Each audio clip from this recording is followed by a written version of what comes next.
That warm weather that came through in December, they stopped migrating. They just stopped moving. All righty. We about ready, everyone? Not really. That was a rhetorical question. Well, if you want honesty, I'm telling you. That was a rhetorical question. I'm in God's house, so it doesn't matter which side I'm on. Rhetorical questions don't require an answer. They don't? No, they don't. Why did you ask? That's why they call it a rhetorical question. It doesn't need an answer. I gotta wake up first. All right, folks. Ministry from afar. The Apostle Paul is perhaps best known for the many letters he wrote to minister to scattered groups. These letters give us insight into Paul's relationship with those to whom he ministered from afar. Most scholars believe that Paul's earliest surviving letter is the one we know as 1 Thessalonians. This letter demonstrates some important principles that Stephen ministers can keep in mind when circumstances prevent them from offering in-person care to their care receivers, such as an ice storm.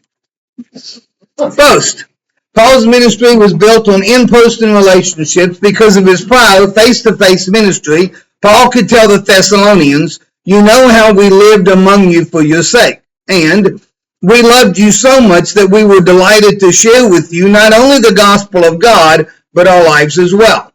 These relationships were built on Christ-centered love and compassion. As Paul tells them, "We were gentle among you like a mother caring for her little children. And we dwelt with each of you as a father deals with his own children, encouraging, comforting, and urging you to live lives worthy of God." Second, we learn from 1 Thessalonians that ministering from afar was not Paul's first choice. He says, "When we were torn away from you for a short time in person, not in thought, out of intense longing we made every effort to see you, for we wanted to come to you. Certainly I, Paul, did again and again."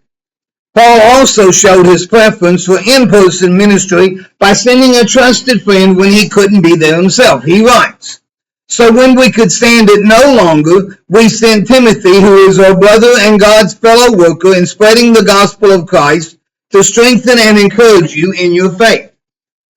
Just before Paul wrote this letter, Timothy had returned and given him a good report. Paul says, "He has told us that you always have pleasant memories of us and that you long to see us just as we also long to see you."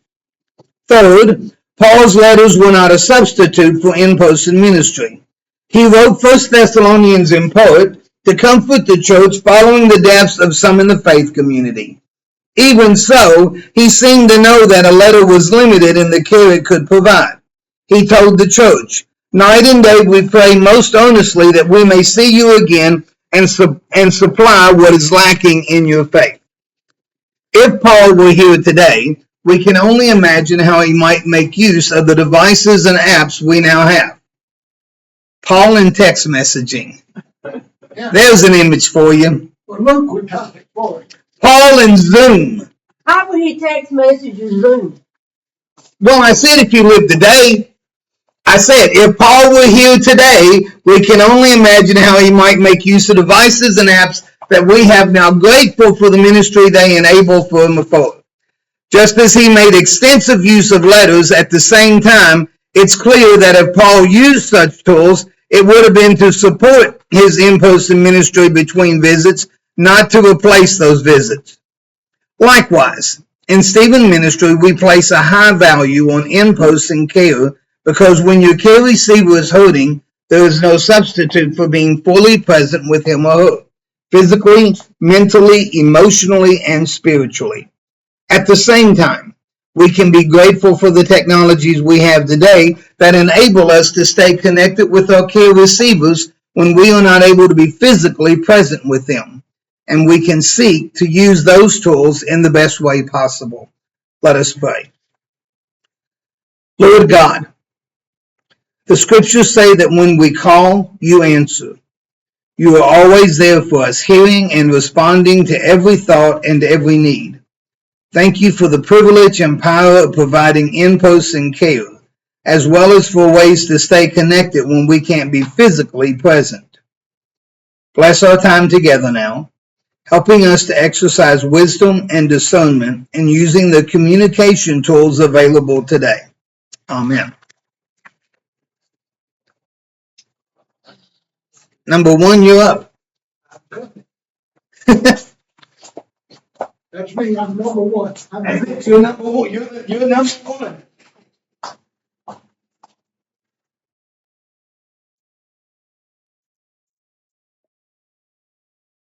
I'm going to clear something up that I didn't understand when I started preparing this lesson. Number one talks about phone call in a caring relationship, but it's only talking about in between your caring visits. Something comes up. Session 4 talks about using a phone call instead of carrying in-person visits. So don't get confused on like that. When I read this the first time, it didn't make sense because I was thinking of it both. So to bear that in mind. We are blessed with many ways to keep in touch with people when we aren't physically present with them. The technologies that make these connections possible are constant and evolving. How do you stay in touch with people? Mostly your phone. Phone? By phone, of course. Text messages? Do what? I'm talking about how you stay in touch with people. Do you send text I messages? usually send text messages, and then if they say I can call them, I call them. That's how I do it. Hazel sends me text messages, giving me Because orders. sometimes I love texting. Yeah, I do too. I use text messages a lot. I called you yesterday. You did. Unless it's an emergency, I'd rather call it than use text message, but unless you don't want to hear that person's response. Zoom. My family, all of my siblings, we're all over the country. We Zoom every Sunday afternoon at 3:00. And that is wonderful. So we do that. We did it every Sunday morning, which is why I missed Sunday school, for several months, and then we got till like 2. Do it with your But family. we got it from New Hampshire to Southern California. Well, you also go to Europe, don't you? Not No, right now. They're not. Well, when they're in Europe, they're on vacation. I don't have anybody living in Europe Nobody lives in Europe at this time. at this time. Her family is everywhere at any given time. It's great for us. Yeah. That was great for the trained health person. Since high quality care relies on effective communications, it's essential to examine how the use of technology might help or hinder care we offer our care receivers. Providing the best care possible almost always means in person. I think that is. I taught graduate school for 9 years after I retired from my career job, and I taught graduate school. I taught an MBA program, and I taught on campus. I also taught a hybrid. I'd do some of it on campus where I could look them in the eye, and some of it I taught over the internet. I did it online. I did classes from a missionary's office in Istanbul. I did classes from a cruise ship. So it's a good thing to do. But it's better when you're looking them in the eye, just like caregiving is. Phones are one of the most widely used means of communication, so let's begin there and take a few minutes to discuss the phones in a caring relationship. Now we use phones to communicate a lot of different ways. From this activities, I want you to focus specifically on phone calls, not video calls or texting or Zooming or any other way that you stay in touch. Let's talk about phone calls in light of the 4 areas you read about in your pre-class reading. Confidentiality concerns, caregiving limitations, risk for communication, and boundary issues. What about confidentiality? If you use the telephone, what could happen? People can hear you. People can hear you, and people can hear you that you don't know we're hearing you, That's right. and you would be tempted when you don't know if that person's going to be there, and you might leave a message. Don't leave a message, but if you did leave a message, that could be bad. The wrong person could pick up that message. He could tell us where he is. Page 217 is a place to take notes for what he's talking about. Okay, thank you. That's a good point, Bob. Yep.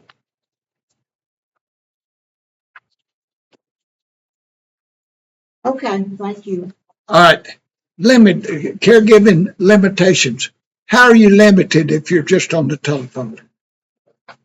Well, you can't see an eye in eye, and you can't see their response. You can't see their body Actually- language. Resistance or, yeah. Well, your confidentiality concerns, go back to that. I don't know how many times I get a phone call and I'm driving in the truck and Rick's with me or Peggy's with me or who knows, and somebody starts talking and it's, you hate to say, well, before you say anything more, just know Peggy's here or, but I mean, if somebody calls and then you are their Stephen minister and they're calling because they got a problem and they start and You can't stop.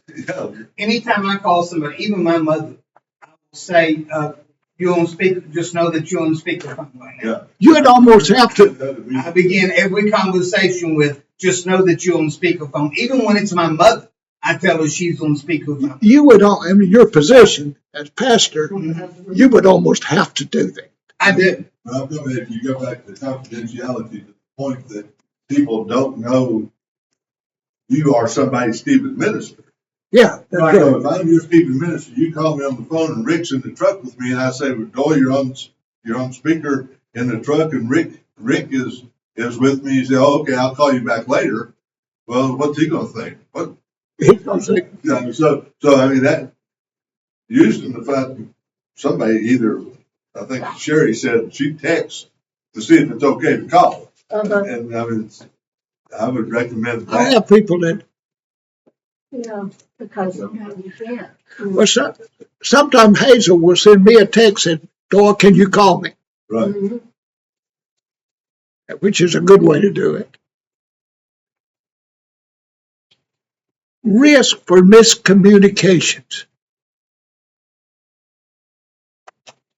It's easier to have a misunderstanding if you're not looking the person in the eye. Agreed? Boundary issues. You remember what boundary issues are? That's going out of the range of what Stephen ministers do. Something can come up that it's awfully easy to violate the boundaries that we do in our caring. And sometimes the miscommunication is when you're talking to somebody and they may not be able to hear exactly right. And you don't know it, and they mishear it. And you don't know they misheard. You know what I'm saying? I'm glad you brought that up. Carolyn and I are both a little bit hard of hearing, and we both are negligent about putting our hearing aids in. And we'll argue sometime for 30 minutes and until we realize we're arguing the same point. Yeah. We're arguing the same side. I know that's happened. I've heard that happen. That's just older people that happens to. I'm older, but as far as I know, I don't have that yet, but I might do it well. Do I know what you're talking about when you call me that? Sometimes. Based on the things we just discussed and what you wrote down in your preparation for the session, let's take a few minutes to talk about some of the good uses and misuses of phone calls for talking with care receivers. Then we can talk about some of the general principles based on the ideas you've come up with. You can write them down on focus note 2 on page 218. I'll tell you that this time. You got it? Yep. Okay, Jim. In the places provided, just each of you Write down thoughts about good uses and misuses of phone calls in a caring relationship based on the considerations from focus group 1. Others, write down the things that we've talked about here. So just take a few minutes to do that. That's not going to be long.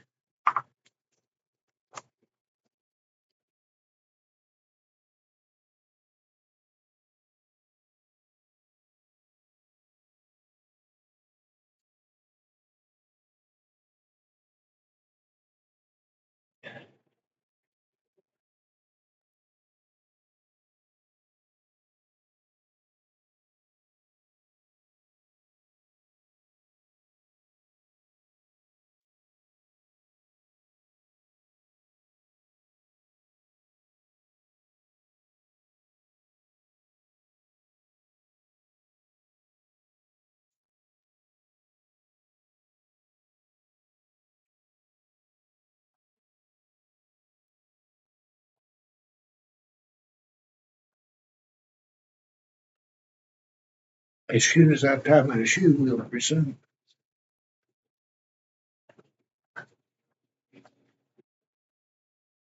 So it might be still writing.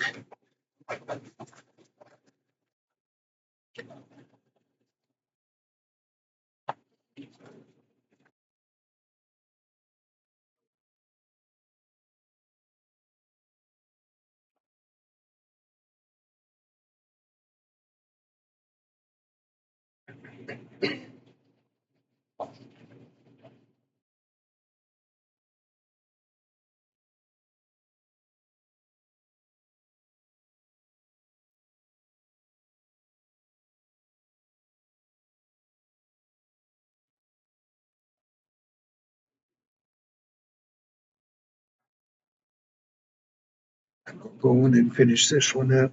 Phone calls can be a useful way to supplement and support the in-person care you provide. They're also downsides. If phone use is beginning to cause boundary issues, they take the place of in-person caring visits or otherwise interfere with quality care. Talk to Stephen Lever or your support group about it. They'll help you think of the way to get through the issue. So, Bob, you're doing number 2.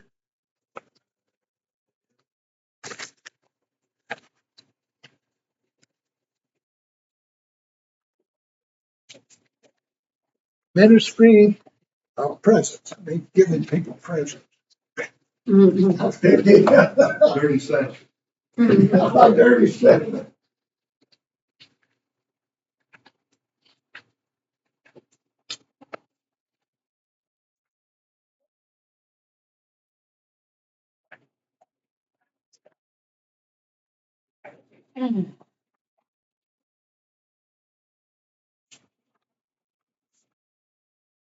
All right.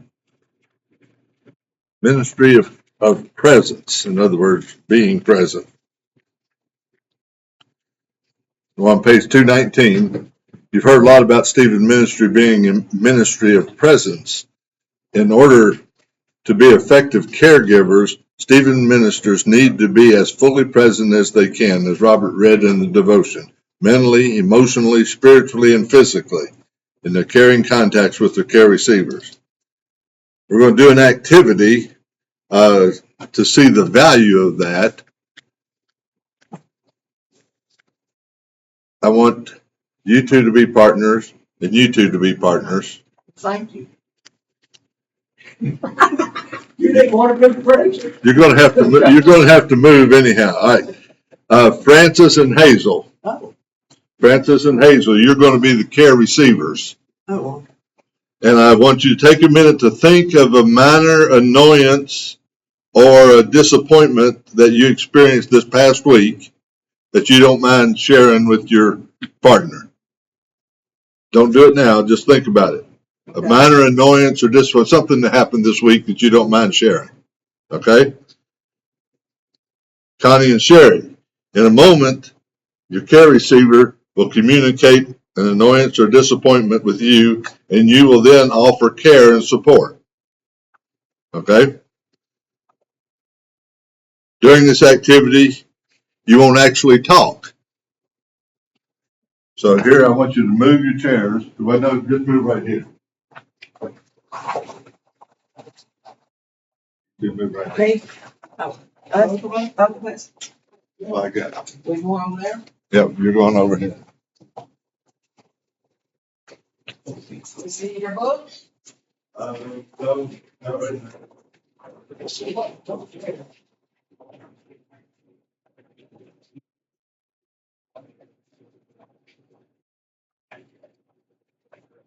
Oh, you do need a pen though. Yes, we do need a pen. I don't have anything to write on. Oh, I figured you got a pen. You got a pen, Sherry?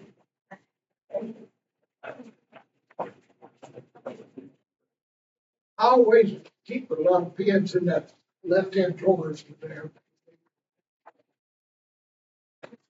All right. So start with Francis and Hazel, you're gonna write down whatever it was that happened to you this week. I didn't have time to think that. Yeah, you have. And after you've written that note, you can use shorthand as long as your caregiver can understand it and pass it to Sherry or pass it to Connie. Sherry and Connie, once you get the note, read it, and then you offer care by writing a note back to Hazel or to Francis. And all this done by note? Right.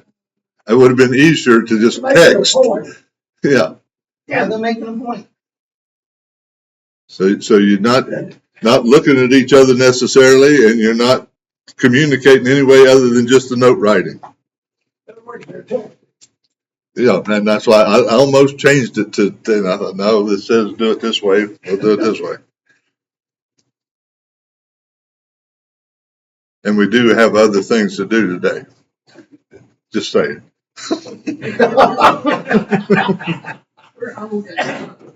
That's all right. Some of us need to get out of here. You and Francis need to get out of here. I gotta go eat with Bill Dunn. I mean, Bill Dunn. Need to skip that.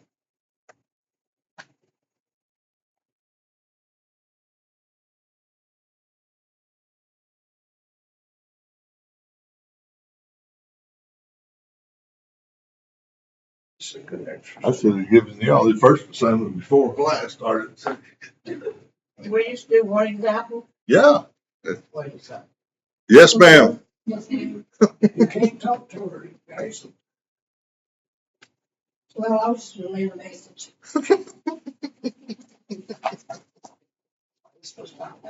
No.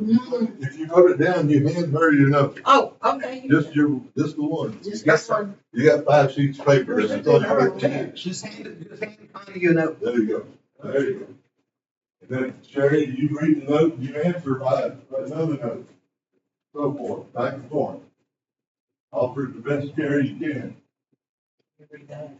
So you're gonna have an entire conversation on notes. That's right. Doesn't that sound like fun? You're texting. There you go. Well, if you can't read it. Not so. You know, I'm just there. Well, that shows a limitation. Well, I tell you guys, Sherry can be cold sometimes. Hey now.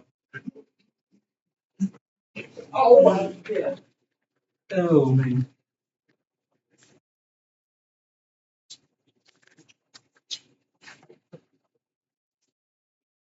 All right, after you've written your quick note back, hand it to your care receiver, but you can't talk to one another. Oh, excuse me. Breaking the rules already, Francis.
Yeah, this is how you communicating back and forth. Now you read and you answer her.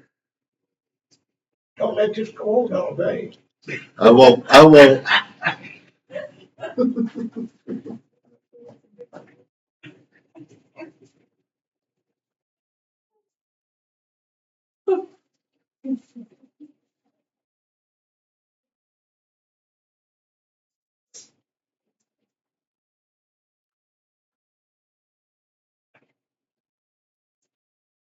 All right, you got just about a little over a minute left.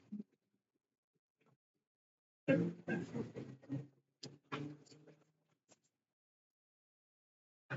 you're supposed to use all 5 sheets of paper back and forth by then.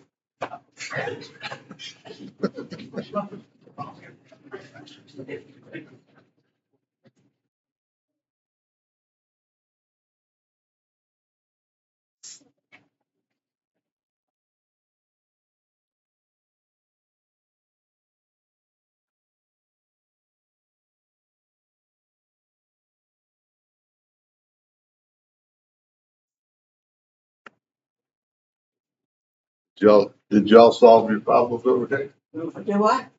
You don't have anything to answer? I did answer. She You gotta go back to I her. didn't have anything to answer back to her.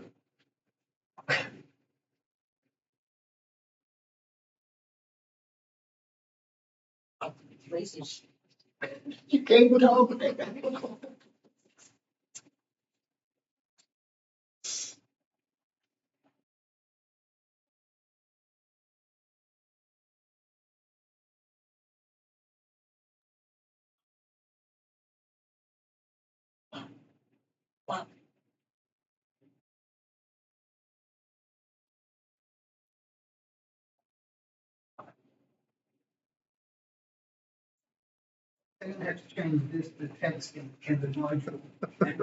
That's what I thought, but we're gonna talk about texting some too. All right, come back to your seats if you will, please. Leave your chairs where they are. Well, that's not a bad idea, but. Actually, it's. Now, I want your notes, please. Here, everybody knows. Oh, you didn't have to pay too if you need it back. We got 2 or 3 pages. Yeah. We're not reaching them up. That's it. Yeah, that's I'll what I said. figure it out. No, the reason she couldn't read it, I thought we were gonna talk about it. Yeah, I just asked that question she asked. Yeah, she wants them back, he wants them back too. Boy, you're still. Now, the only reason I want to, I'm not gonna even read them, but I could. Oh, last week I froze to death. Today I burned up. Well, it's gonna cut off in just a second. I went and looked to see what the temperature is. All right, now, answer me this. Person A, didn't fill in that name. Oh, Connie and Sherry, And Sherry. how fully did you understand the annoyance or disappointment? I knew where she was coming from. Okay, yeah. all right. I think, but I don't know if I responded. I did. Well, I asked that because she was asking, can you read it? I can read her handwriting. All right. Then Francis and Hazel, how fully did you feel like they understood your situation? I feel like she understood it. Okay. Gave me good advice. Exactly what I did. All right. Now I want you to go back to your chairs. I forgot I was supposed to do this part before, and this time switch roles. You're the you're the Stephen minister, you're the care receiver. You're the Stephen minister, you're the care receiver. You think of an annoyance to tell your Stephen minister, and you talk about it face to face. Oh, we do talk that? Yeah, Well, good. this time you're like this.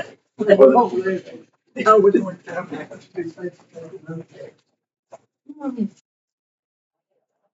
And I know it's serious than the wind says. It's not fair. She has to talk real loud to Hazel and you're going to hear it. All right. As soon as you think of your annoyance, go ahead and start. We got 4 minutes for this process.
Where you like my life. Wow. So that's real, that caused me a lot of size of actual aggravation. Probably caused me crazy. Junkies.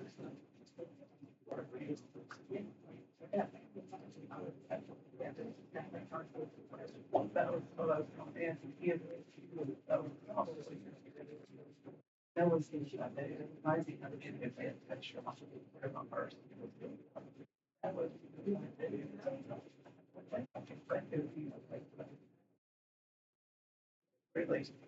letting that go and catch the fish to go out there. It's like that.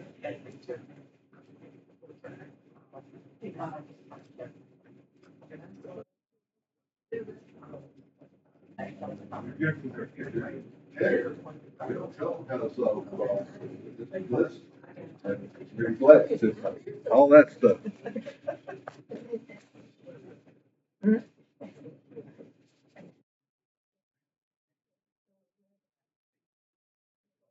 All right. Now you can stop if you can stop. But stay where you are.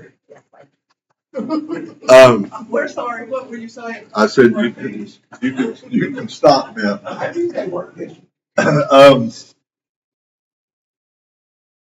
think you got the point. Yeah. That it's much easier to communicate and know you're being understood in person than it is by just writing notes or any kind of non-present communication. Well, the way we did the first one, when you do notes and that, you get, just like if you can't read it correctly, or if, you can make so many mistakes. Right. There's no tone of voice. Right. There's no facial expression. No language. Yeah, and that's my biggest issue with texting.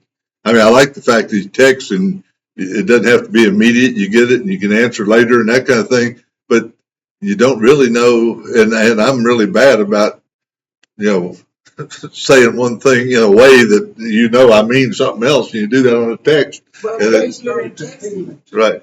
We started texting. I just put in what I thought, instead of, I didn't have the sense to go back and read it and make sure I was saying what I wanted to. Yeah. And sometimes my phone will put words of its own in there. Yeah. Everybody's phone. And but then there's also the situation, like those of you who have tried to communicate with me, that I look at my phone every once in a while and I text him or I called him and he won't answer and he doesn't respond. Why is he mad at me or blah, blah, blah, blah, blah. Well, I hadn't even seen it. And so the next morning I look at my phone and say, oh, crap, Connie texted me last night. I should answer her. Well, that's not good. And, yeah. Or, I mean, I did that last night. I did that last night to Robert. I sent them each a text. I couldn't get them both on the same text. So I sent text to each of them. I sent it to Robert, and then I was copying it, sending it to Doyle. Robert answered, and I said, okay, good. And then later, Doyle answered, and I thought I was answering him. I answered Robert again. Okay, good. That's what I'm saying. And so I'm glad that Doyle didn't say something. I said, no, that's stupid. And send it to the Yeah. One time I had to learn real quickly and hoped that I had deleted the text before the person actually saw it. Right. Oh, yes. And that's the reason I took up the things. The other thing is you leave a trail. I mean, the text message, you're not sure only goes to that other person. I mean, it goes to them, but you don't know who has access to the phone or who has access to your phone later. And so if it is something that's very confidential, that's not good at all. But when it's face to face, in person, and present, Yeah. then when it's over, and you don't have to worry about all that unless your care receiver decides to tell somebody, and that's their prerogative. Yeah, it's the same way as if you have one of your family members and they have the same initials in your contacts, and your daughter-in-law has the same initials, and you send it to the wrong person, like you said. Yeah. I did that. All right.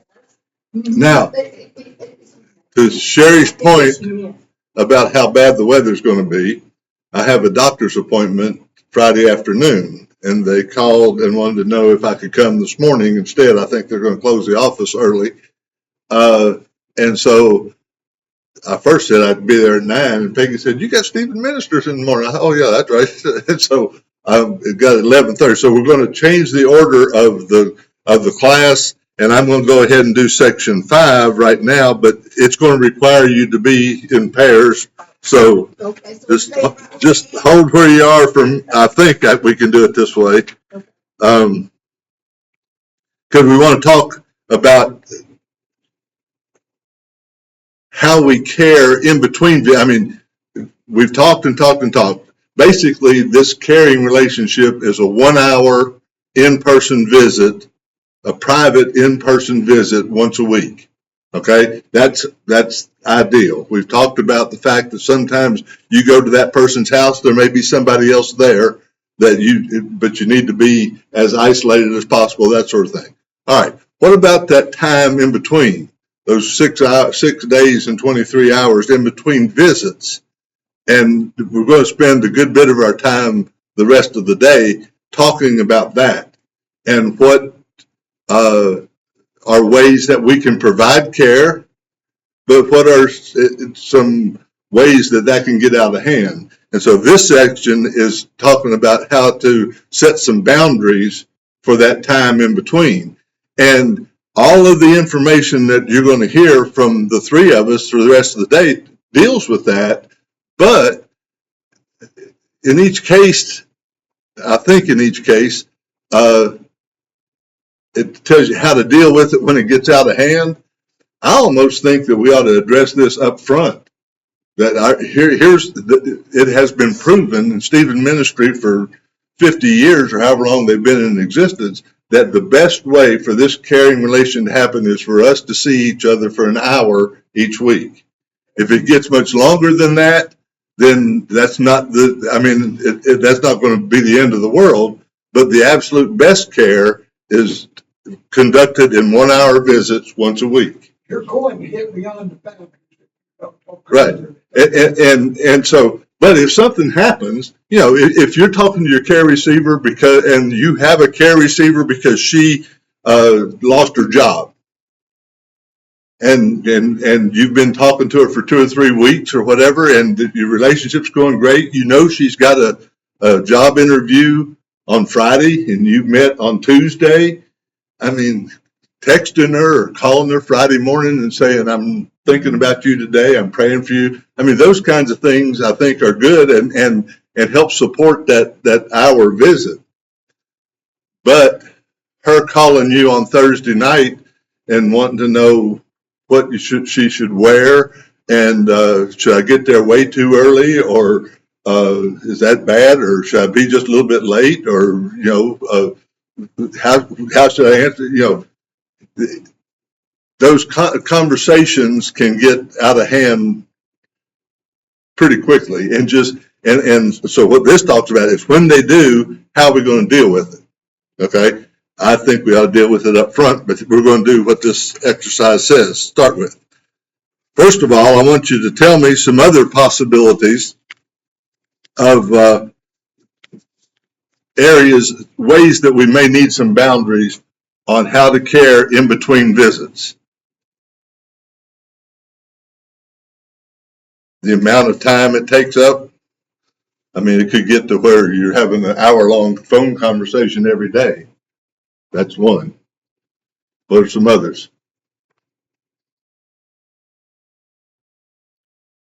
Well, I'll help you because I've already read the answer. What about the time of day? Look, I'd really prefer you not text me before 4 o'clock in the morning because I don't get up till then. Or my care receiver might say, Bob, I'd really appreciate you wait till 7 or 8 before you text me. I don't get up at 4. After 8 o'clock. Or after 8 or at work. At work, yeah, if you're working. Right. You know what I mean? So when the text. All right. Type of communication. You can have this conversation on Facebook, on Snapchat, or whatever those things are. I don't even know. I don't know. No, and so I think you rule them Facebook is out. off limits to that. And texting, is texting okay or not? And if you decide it is, then you probably have to have a conversation about if ever you don't understand what I'm talking about, don't think, let me know, what do you mean by that? Or did you mean so and so? So that you keep those lines clear. I think there was an example of where I think someone had lost a loved one and the caregiver either sent a text or something, you know, I guess praying for them or just saying that we're sorry and all this kind of stuff, and then the care receiver shared that with their children. And then the children shared that on other social media about how kind the Stephen Minister was. Yeah. And this is what they said, and then it just became a whole big. Right. And so the confidentiality of the fact that the Stephen Ministry relationship is in place is blown, for one thing. Can we talk about these boundaries if we get in a relationship or wait until something comes up? Well, that was my point earlier. Today's session says when they come up, this is how you deal with them. So you're saying I'm thinking we ought to do it up front, but we haven't made that a policy yet. That's just what I think. So, and that doesn't count for anything so far. But in our case, if your Stephen Minister is a church member, you ought to have some kind of discussion about, are we going to talk about this at church? I mean, if every Sunday they see you and Sally huddled up over in the corner, or are we just going to act like we're just friends at church? And then, I mean, and if they want to have that kind of a more confidential relationship, then I think we honor that. If they're okay with, and you just check and say, how are things going? I do that with anybody I'm praying for or who has expressed a concern or that kind of stuff all the time. So it wouldn't be, but for them to make you late to Sunday school every Sunday because they corner you coffee and start talking about having your hour-long visit. Well, how would you, if you're already really good friends with that person, how do you step back from that, to be They're Stephen minister. And in a church our size, that's going to happen. That's going to happen. As a matter of fact, some of the Stephen ministry relationships that we have been friends ministering to friends, which normally they think that's probably not a good idea, but it has worked really well. But I just think these are things that we need to don't wait till it's a problem. But if something comes up today, we're going to talk about how to deal with that. Let So me add one thing to what she just said, a situation I had a care receiver that his wife was a Stephen. That's tough. yeah, and we've had Stephen ministers who are care receivers. Yeah. I mean, so they know what to expect and all that. So, I mean, there's all kinds of scenarios. All right. I want, for the first time through, Connie and Sherry to be the care receiver. Francis and Hazel be the Stephen minister. All right. Oh crap! Now you need your books.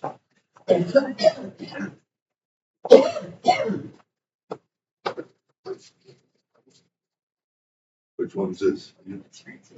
That's great.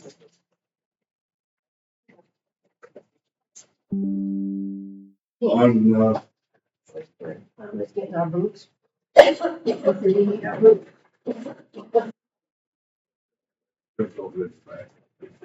That's yours. Thank you. Oh, no. It's your table. Baby. usually focused on 10 on page 225. Usually this, so you know, you look at everything for this. Don't read each other's. What page? Which one are you? I'm the minister. 225.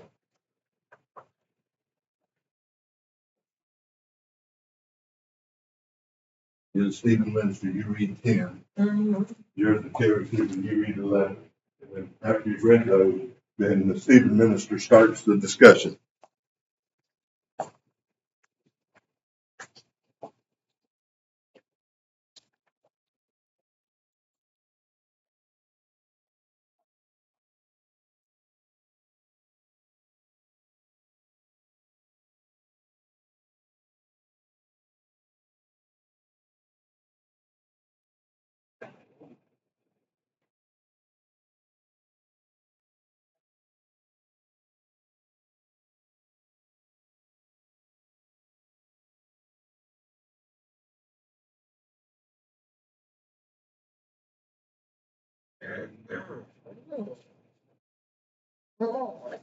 After you've read it, Stephen minister starts the discussion, and your first comment is scripted there.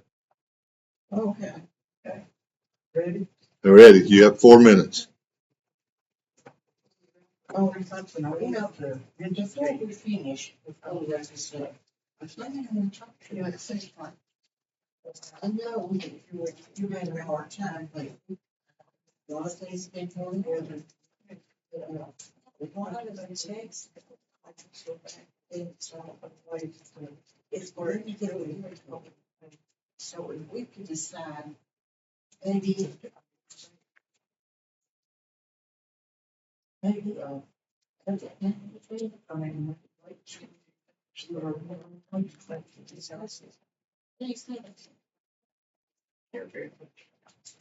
and what was supposed to do this? Very nice.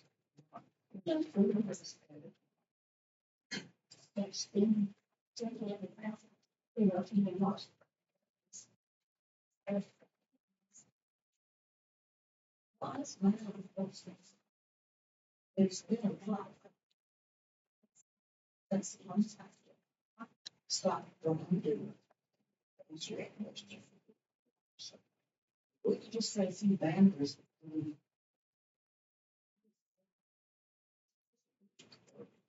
Takes.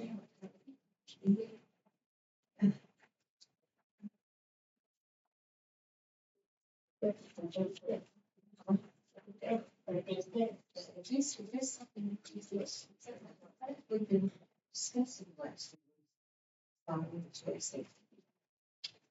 Good way to look on. So you just, if you feel like you just can't do it. Chase.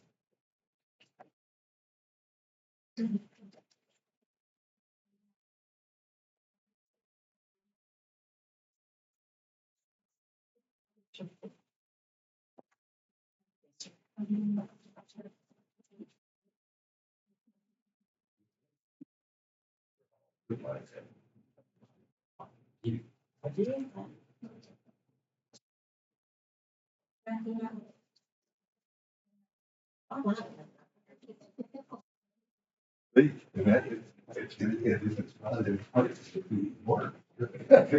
You and I'm teasing and you just got serious. That's what we're talking about.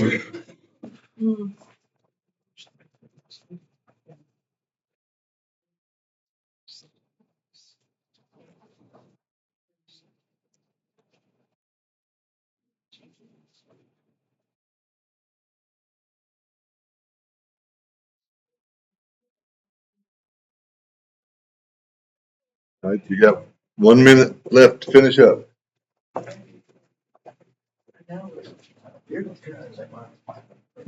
I'll make trips, but it won't be over that wire.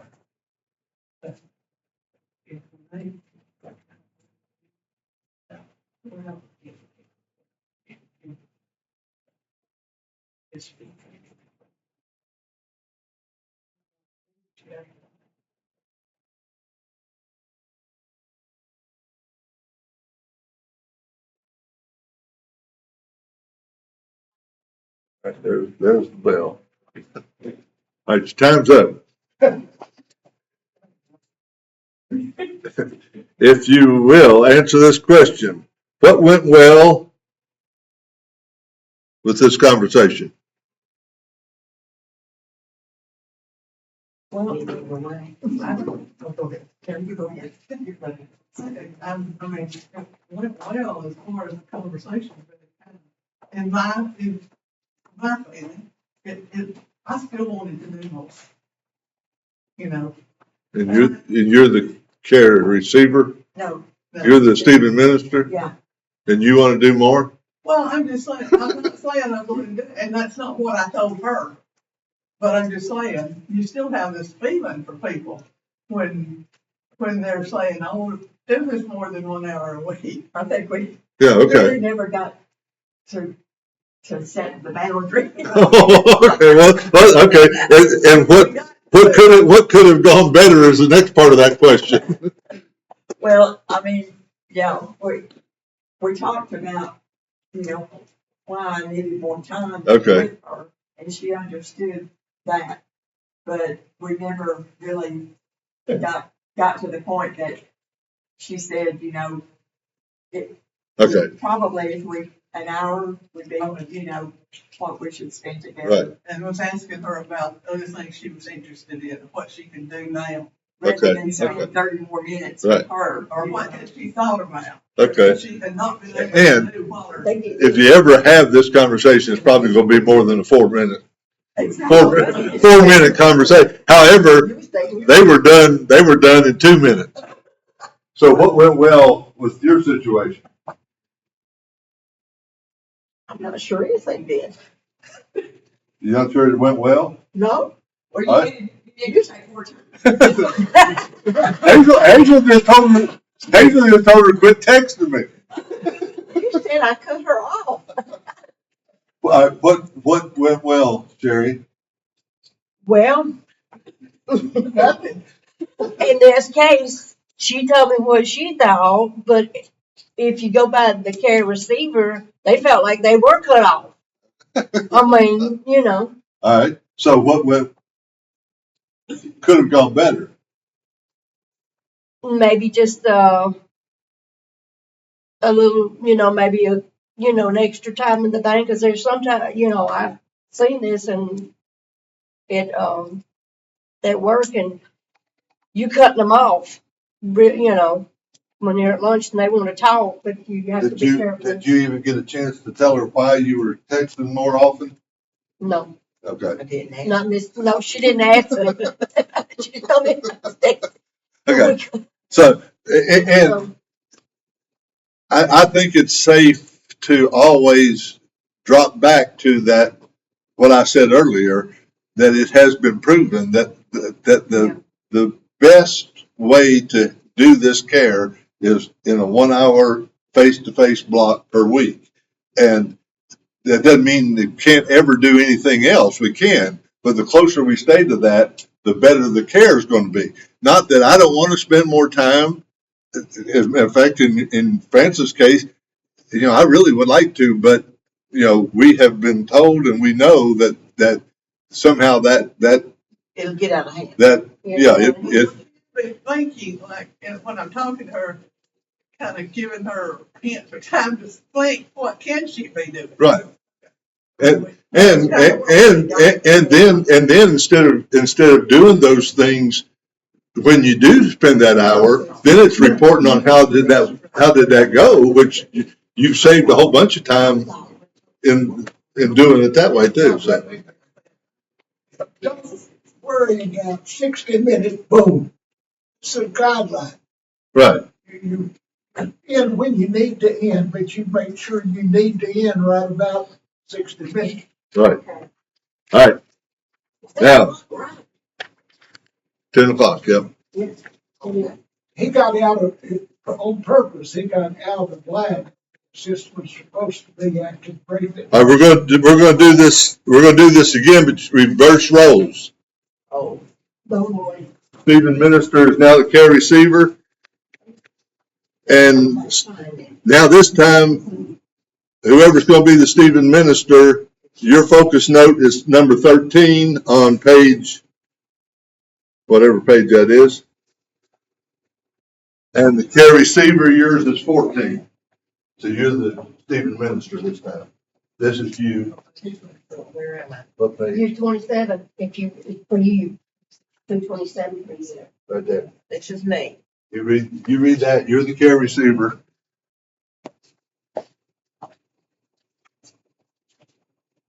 And after you have read it, Stephen Minister, you start the conversation and your first line is scripted.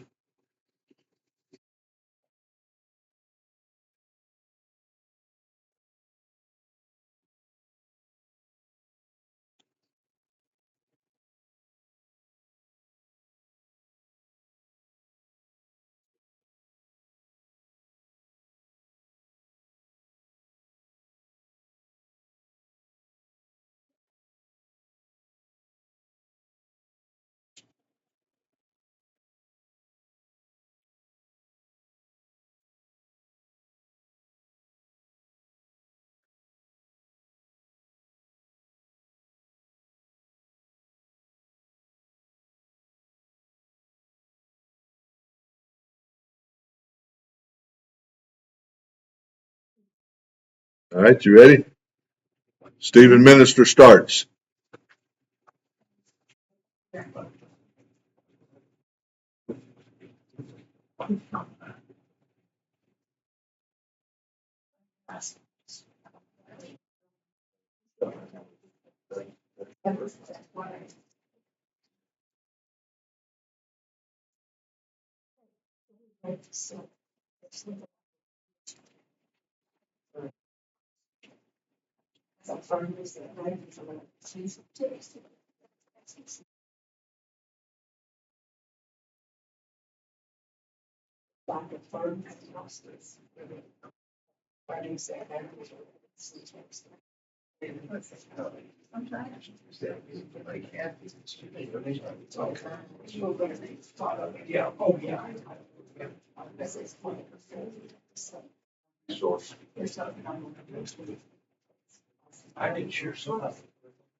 He's gonna handle it. They'll fill it out. Which will handle it. He's got it.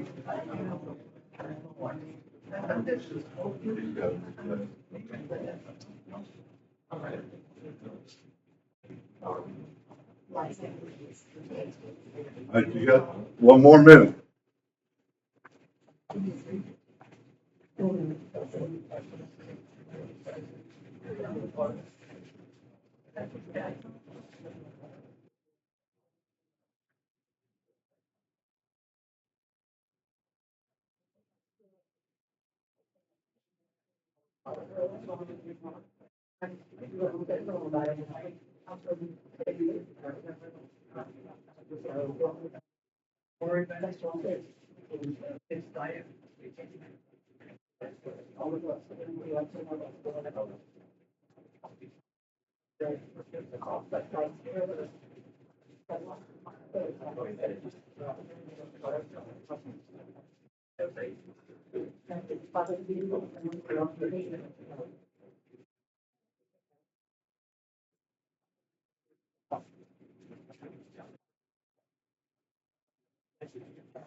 Yeah. All right, time's up. Tell me again what went well and what could have gone better in this conversation. Sherry, do you agree? Okay, I thought ours went well. okay. And before we, when a situation does come up, before this conversation, in your supervision group prior to that, you can get some pointers again about, okay, yeah, you need to do this, do this, do this. So it's not just out there on your own. And it's, because it's not going to, those situations are going to grow into an issue more than just crop up. If they crop up real quick, it may be it may be one of those deals that you need to spend a little more time. It's like I was telling Zay, when you text, you gotta make sure that you're not sitting by a husband or wife, Right. or you could be at work and somebody said, no, you don't want everybody knowing your business. Right. I mean, That was our main thing. yeah, you don't want everybody knowing. Right. And where you set your phone down after that and that kind of stuff. Just say, can I talk, can we talk, Right. or text, Talking about breaking the rules. We break the rules sometimes. On 3 occasions since in the history of this, we've had a husband and wife be the ministers for a husband and wife. Meet at the same time in different rooms. Okay. Now, we realize that's a violation, but honestly, 2 of those have gone about as well as anything could possibly go. And we meet once a month instead of once every 2 weeks, which is a violation. But after the training, after the establishment of the ministry, then it is our ministry. Yeah. And so the reason we do once a month is because whenever they said once every 2 weeks in Pittsburgh, I was talking to some guy at where I was sitting, and I forget, he was from Michigan or somewhere. And I said something, that seems awful. He said, we just meet once a month at our church. And they've been doing it for some time. I thought, I'll keep that in mind. I got a question. If you have somebody like, say you're the Stephen minister, and you have somebody that's depressed, Everybody's depressed. like really, I'm talking about really depressed, and they text you or call you, how many times should you give them that opportunity to talk to you besides the 1 hour? Every time they need to. Okay. We're going to talk about that next week. Oh, sorry. If we meet next week. We're going to I talk. was just asking. We're going to talk about that in session number 11. Sorry, I Okay. I didn't know that was. As a matter of fact, That's what I'm saying. I mean, I'm saying so depressed that they're thinking, the bad thing. yeah, Anytime he called, we talked. yeah, we're going to talk about that. As a matter of fact, we spend the whole session next week on that. And the book you're reading, you ought to be done with it by next week because we're going to make reference to it too. All right. Now I have to leave, but you're in good hands, but we're gonna take a break now. One thing to keep in mind on this, all the other things we tell you to do and don't do. Yeah. These are guidelines. You use your intelligence while you're doing this. Yeah, but. Well, I wasn't harsh to Miss Hazel, no, I just don't, texting, you never know who's sitting beside you. Yeah, that's right. You don't want to know in your business, what's going on. Harsh to her You're like right. you are. I don't think I would, but, telling her, if you're gonna text, maybe one night, just don't text her. I call her, and I text her, so. I think it's gonna happen. Robert doesn't think it's gonna happen. I think I'll see you again in 2 weeks. Where you going? My house will get snowed in. Oh, just. We used to, when we were kids, I can remember it's been out of school for 2 weeks. That was cotton pick.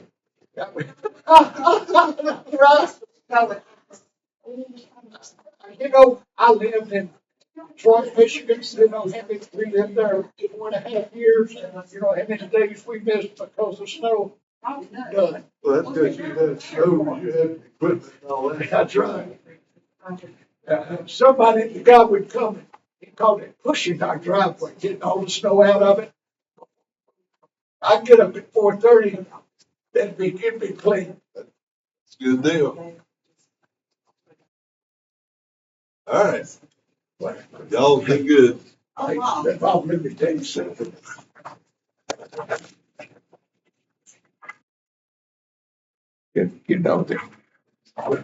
I did.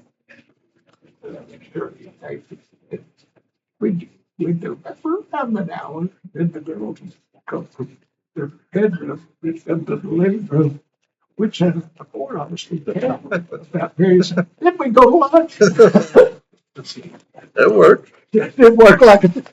And that's how you can be Stephen ministers and friends both at the same time. That's right. It works really well. Oh, I didn't change that screen, but we did, just what it said we were going. So we did section 2 and section 5. Now we're gonna go back after break, do 3, 4, 6, and 7. Yeah. And that's not as easy. And if the weather is as bad as the worst predictions, and it's still bad, it's Wednesday, we'll make it.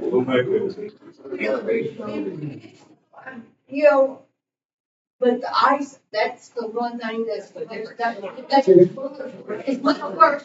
But the one that says ice and snow is the way that's the worst. Ice is catastrophic. It's not where they can everybody is not. Which will be. But I work on it.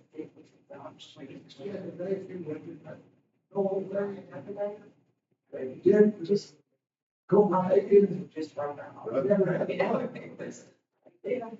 And then, now the co-op here has done a really good job of clearing lines, so that if limbs fall, they're not over lines in the past, so that might be all right. But I appreciate it. But 94, I keep hearing 94, 96 when this ice happened. I don't remember it being, because in 94, say where we were at that time, we would have been up in Jemison. I was in We college. would have been. We had big snow along in there too. I don't know if it's lights, but we were without power for several days. That old house we lived in on Gulfport Road, though, all the plumbing was the kitchen, and then the bathroom upstairs was right over top. It was all in one stack. And I put a kerosene heater in the kitchen, left it running, and we went to Hansville and Peggy's parents, and they had power down there. And so I'd go back and forth, make sure the kerosene heater was still working, keep stuff from freezing, and we did all right. I did that in Kansas City. All the plumbing was in one wall, they didn't put any installation of that wall in the kitchen garage. And we lived in a country, I don't know, but about 4 or 5 blocks from there, and I go over there, put kerosene in the heater. Talk about being prepared, no, not prepared. They go to when I was in the 10th grade, my sister was in the 8th grade and my brother was in the 5th grade. My parents went to Miami. We lived in Southwest Virginia. They have no snow removal. Well, they have some snow removing equipment, but their policy is wait till it quits snowing and they don't try to keep up with it. When it quits, we'll start clearing. They left and the next day it started snowing. It snowed 36 inches. 36 inches. We were snowed in for the whole week. We didn't go to school where we were going to eat lunch. And the grocery store couldn't deliver any food, which we were going to get groceries, and Beverly could cook a little bit, and the three of us were stuck in the house for a week. Nobody got out for anything. I had not gotten wood out of the little orchard beside the house so we could have a fire in the furnace if the power went off. And I went out there, but I couldn't find it. Everything. Stumbled around, finally found some. We burned all the trash in the house we burned, and stayed in one room, and it was, I can't imagine that. Yeah, Grundy's further southwest. This is, I got so many Grundy for the week. this is, well, they were the same time. That was 10th grade, was 66.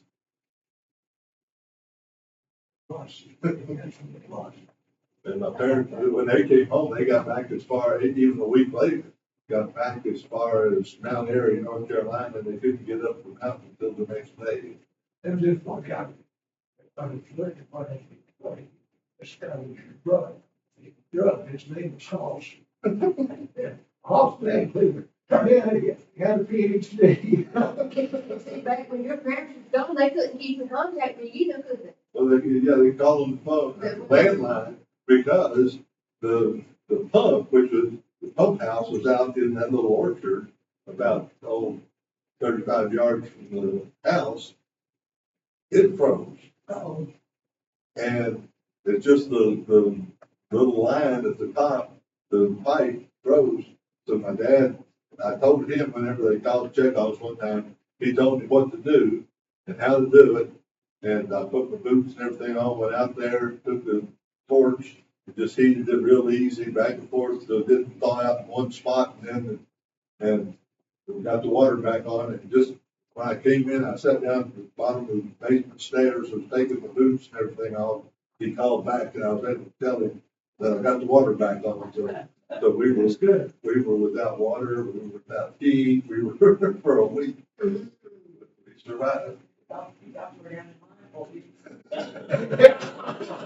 Yeah, before I knew there even was one. But we survived it, so it's all right. My parents we didn't turn them into DHR. I'm gonna get like, that's gonna be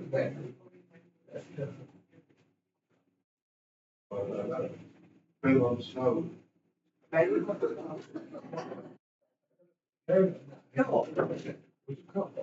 We did, and the women would go back into almost bedroom.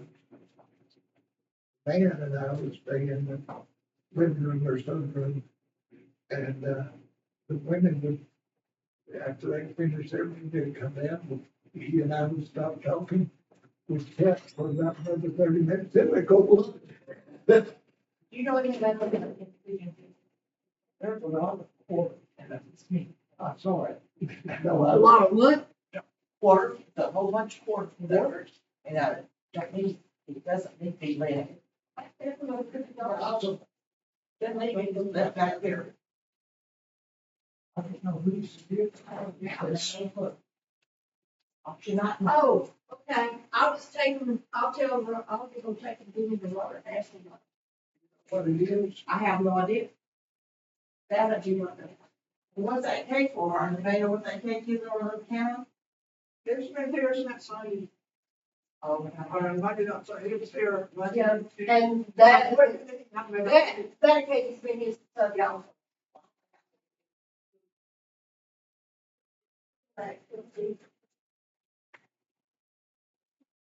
No, the thing is, everything we need, got.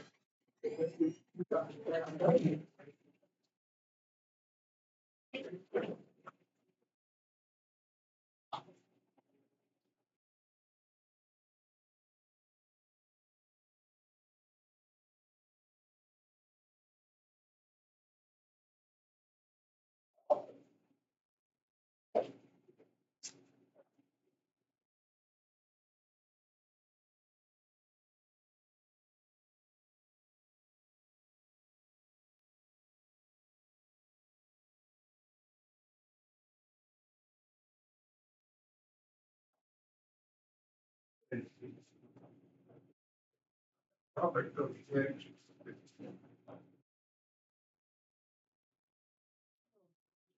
didn't have one of them. Then when, then I wish I could have one. I have a doctor's appointment at 1 o'clock and I'm going to need to, I'm on. Second accident, so I'm getting my blood and I can go back and do it. Got it. You okay? He says, yeah, I got one next weekend, or next Friday. Oh, that's all we ever do is go to doctors. Yep. Hey, the older you get, the more you do it, Lord. Well, or you're going to doctors with somebody you love. Yeah, that's right.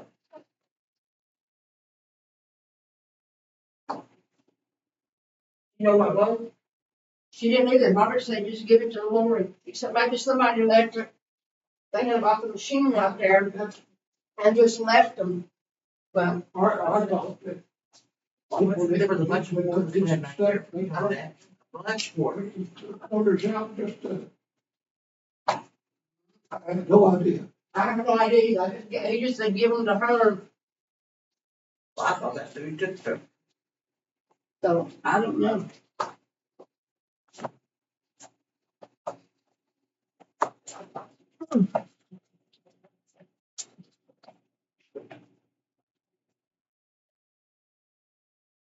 I just use it for good.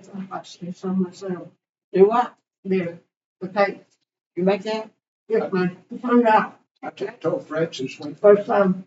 when I had, I had a couple of, the man was a nice, cared receiver, the woman was careless. We would go together, Yeah. if they would go back in another room, he and I would stay in the front room, talking, about an hour, they'd come down the stairs, we'd chat, the four of us would chat for about 30 minutes, then we'd go to lunch. Oh, okay. But you kept the conversation secretly, right? Yeah, kept the issues. That's what I'm saying, whatever their problems were. Yeah. Okay. And we never had a problem. Hmm. Would you ever think that those two discuss it to Yeah. themselves at home? But, yeah, I mean, they were the kind of couple that would have discussed it with each other. Oh, okay. Well, Yeah, don't trip yourself. yes, I probably have. We don't want you to trip fall. Mm-mm. I was just curious, you know.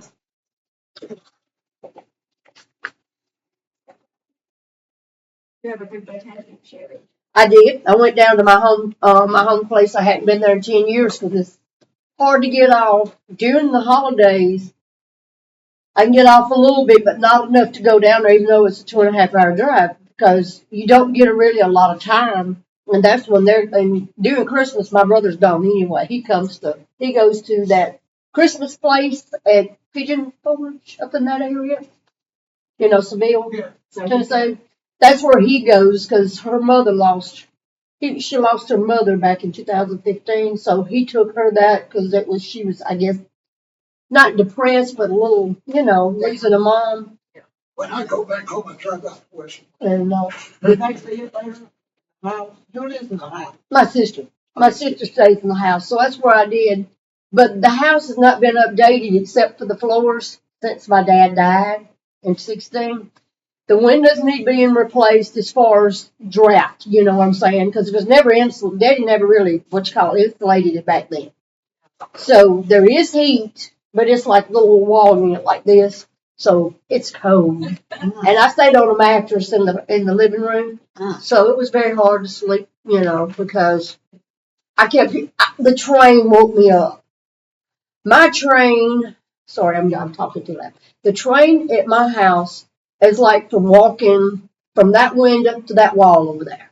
That's how close the train is. So it woke me up every hour on the hour. Oh my goodness. So one night I decided to take Benadryl so I wouldn't hear it, so I did. But yeah, it needs some updates in the house as far as windows, needs some flooring done and a new door because her door is like a crack at the bottom of the door. And I told her, I said, you're losing all the heat. And she knows, but sister and brother, yeah. Both of them are younger than me. So, yeah. All righty, everyone, let's get going again. All right. Let's see, we need session 3. Using communication technology in a caring relationship. Where's that in our book? Okay, we're on page 220. 220. See, you just wait long enough, I'll answer the question. You said 220. 220. So we're going backwards. Okay. We're going backwards. We're going back to section 3. Okay. Yes, so go to everybody on 220? Yes.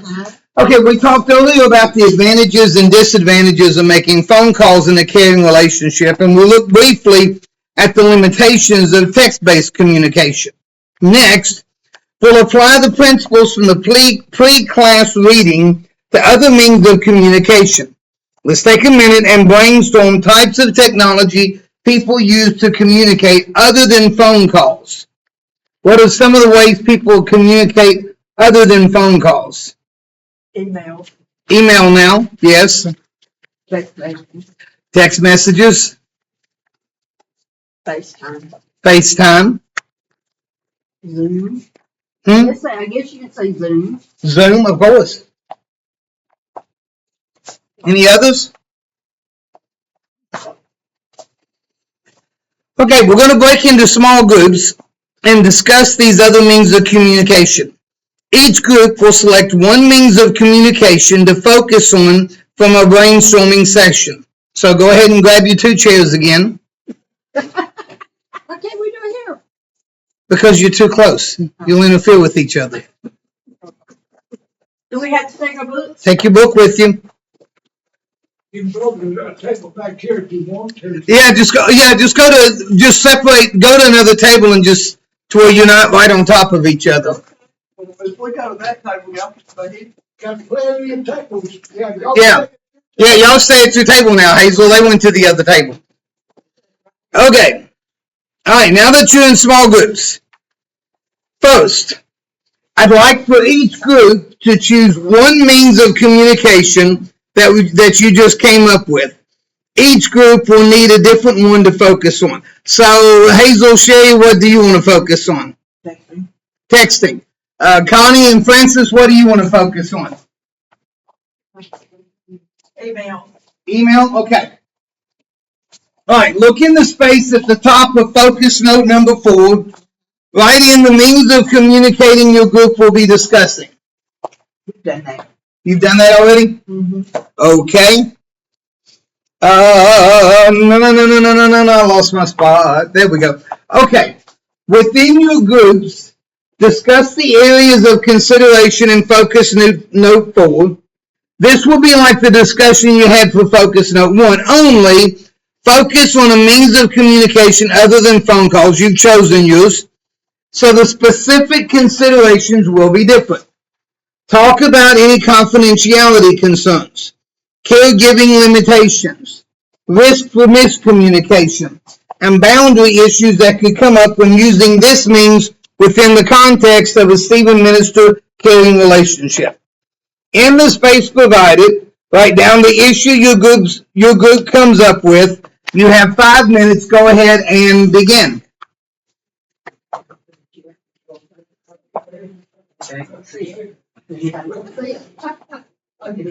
Which one did y'all choose? Texting? Oh, that's a good. You Joel, what is so funny is that when Sandra and Steve and I went through the training to be a liquid, texting was a big thing. You didn't have a lot of. That's right, yeah.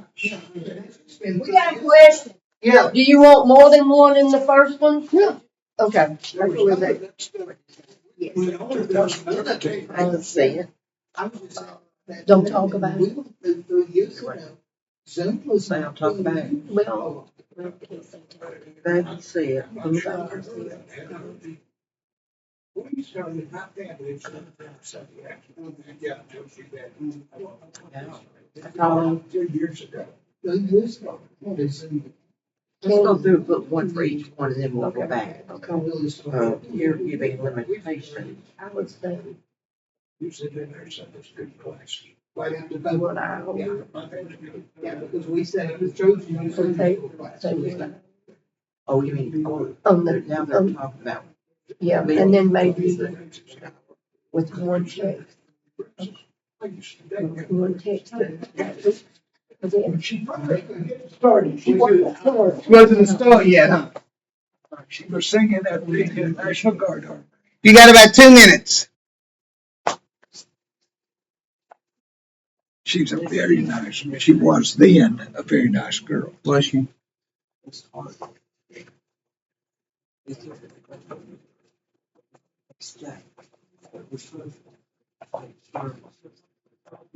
Make sure you take the right business. All right, we'll cut the call. Yeah, I had 2 cups.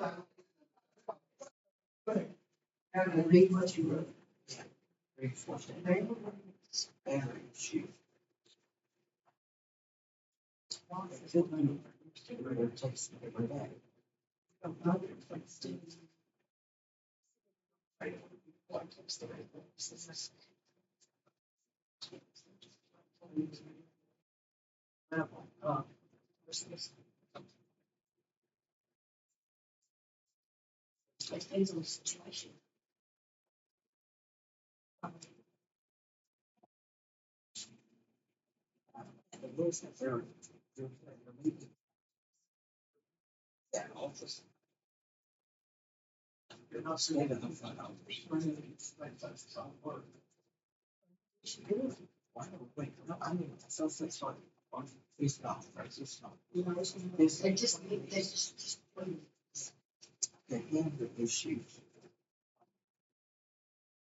If you set that battery before. No,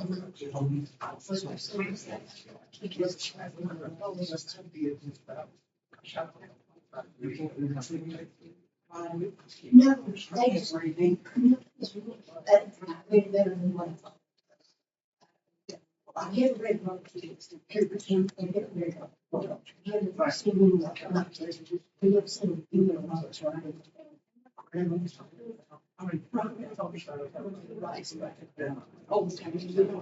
you know, the water is good. So that's what I'm saying, you know, they are. You got 1 minute. Great big me. Yeah, I mean, they all scream.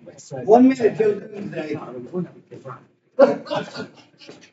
That's what I'm saying. You've noticed in all the movies, they always stop the clock at 1 minute, 1 second. 1 second left before the bomb goes off.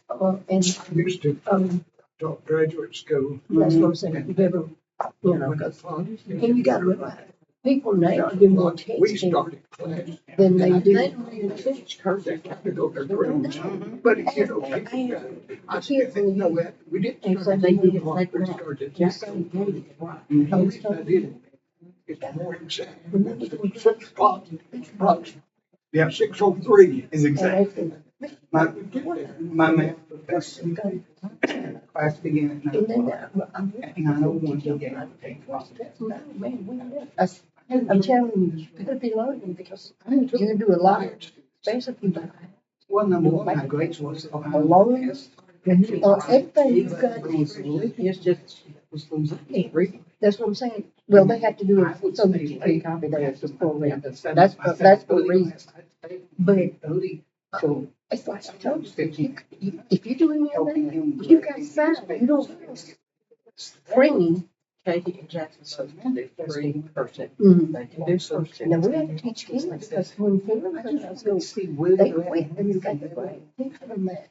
And we have to teach her how to do it because I told you, we have to sign it. There ain't such thing unless somebody. Never took a single one of them. So, yeah. All right, y'all ready? I think so. Let me get my eyeballs back on so I can see. Okay. Okay. All right, so let's take a look at focus note number 5. We're not going to discuss number 4? I guess not. I guess we're not. We discussed with each other. Yeah. Okay, let's take a look at focus note 5 on page 221. Based on the considerations that you came up with in focus note number 4 in your groups, you can go back to the table. In your groups, I lost my note. Okay. In your groups, take 4 minutes. Boy, that's exact, isn't it? Take 4 minutes. 4 minutes to discuss the possible good uses and misuses of your group's communication tool. So you got 4 minutes.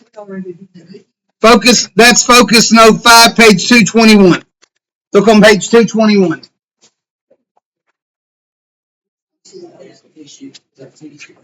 I mean, you said you did family math. Oh yeah, Did you know? math and business calculations. So you got that's exactly the two things I did with. Bob and I both were math majors. Oh, were you? My math professor tried his best because I went all the way to calculus in high school. See, I never heard of calculus in high I school. did calculus in high school, sure did. But I've got a bachelor's degree in math from Alabama. And I've got a BBA in business from Memphis State. And then an MBA from University of Memphis. See? I changed the name.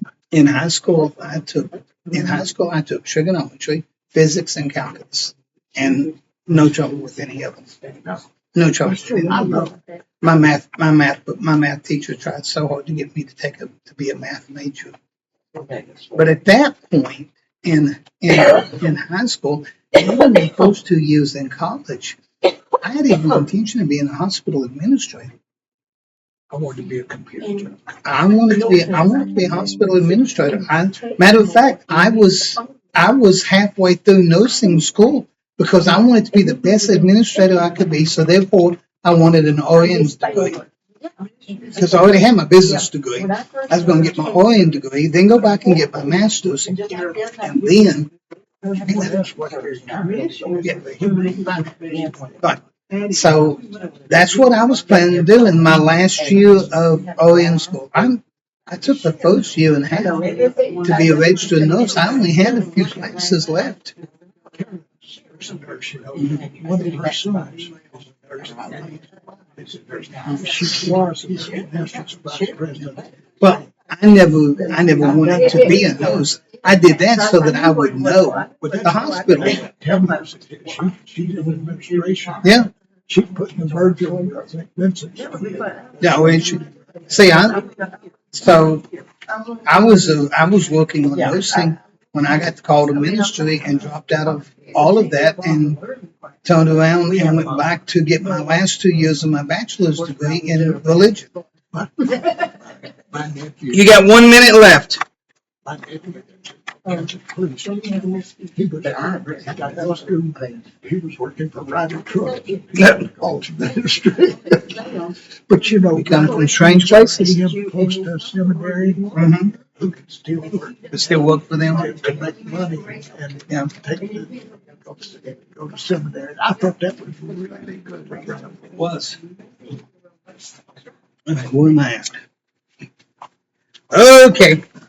Let's bring our small group discussions to a close so we can discuss as a class what we have come up with. Now, I'd like to have one person from each group share some of what you discussed. We'll have one person at a time share what means of communication you discussed, then identify the biggest confidentiality concern you discussed, one of the biggest caregiving limitations, all right, this makes this too difficult. Francis, Connie, what did y'all choose? That's just getting too difficult. That's just getting too difficult. We chose emails, but somewhere along the way decided that wasn't. Okay, so what'd you end up with? Well, a good use of an email might be with someone who had difficulty hearing over the phone. There you go. And another good use might be that if you had something specific that you were trying to tell them, it would be in writing. And if need be, you could refer back to it. Very good. At some point in time. And the misuse is putting too much in the email, just going on and on and on, line back and forth, back and forth, back and forth.